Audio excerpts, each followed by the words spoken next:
আসসালামু আলাইকুম। আলহামদুলিল্লাহ, সবাই কেমন আছেন? আশা করি ভালো আছেন। তো আজকে আমরা কথা বলবো রক্ত আমশা নিয়ে। তো আমাদের এই গরুটার ইয়ের সাথে গোবরের সাথে যাইতো, রক্ত যাইতো।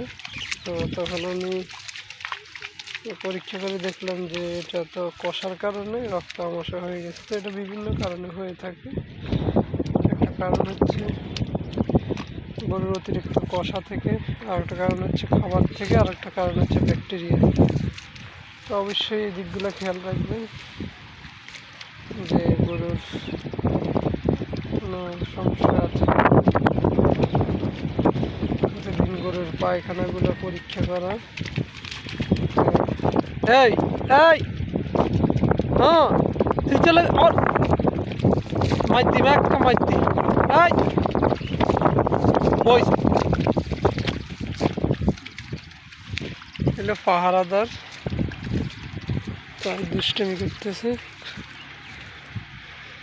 আলহামদুলিল্লাহ, আমরা ভেটেরিনারি ডাক্তার দ্বারা মোটামুটি একটা ট্রিটমেন্ট দিলাম। ইনশাল্লাহ প্রতিদিন গোসল করাইলে ইনশাল্লাহ ঠিক হয়ে যাবে।